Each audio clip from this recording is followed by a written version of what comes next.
Okay, so this is Elapsed Time Part 2.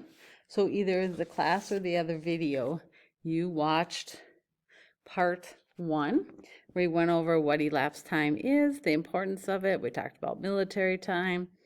So now you are on example 3. Define elapsed time when the time period spans 1 o'clock and adds 12 hours to the later time before subtracting. So this is a little bit more confusing. Okay, and I do understand there are many ways to find elapsed time, but again, we want to practice with the calculation. So if I started work at 10:12 a.m. but got off at 3:30, how many hours did I work? So again, you always want to put the later time first, but just doing that, you can already see, you can already see that you're starting, that wow, that looks kind of strange, okay? 3:30 subtract 10:20.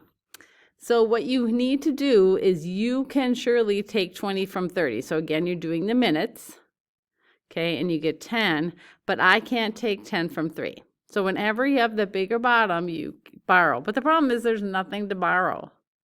So then you just have to add 12. So you're pretty much making it almost like military time, right?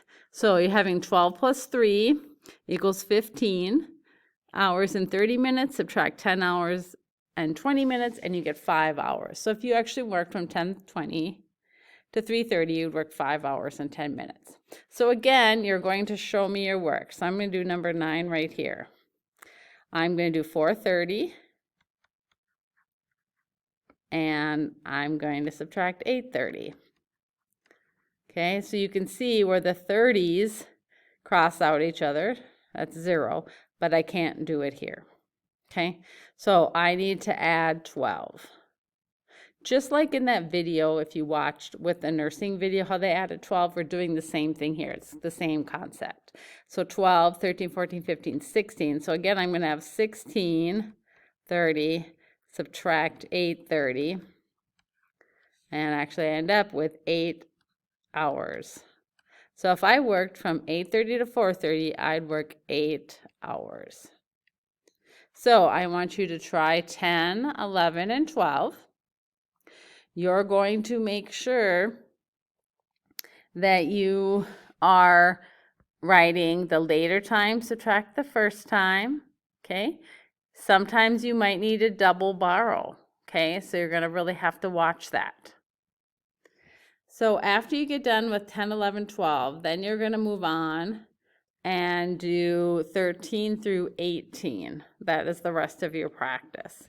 So again, you're going to start with writing 13, and I'm not care how you do it on your paper. If you write some up high, but you're going to write 11:45, subtract 4:30, and this one is very similar to the example 1. Okay, then you're going to do 14, and you are going to do 6:30. Oops, nope. Later time first. 11:45, subtract 6:30. Again, that one should be fairly simple.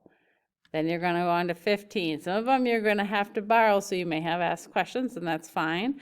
But then you complete this, and then you turn it in. There are more problems on the back that we might be working at a different time. But for right now, for the practice, you need to get done 13 through 18.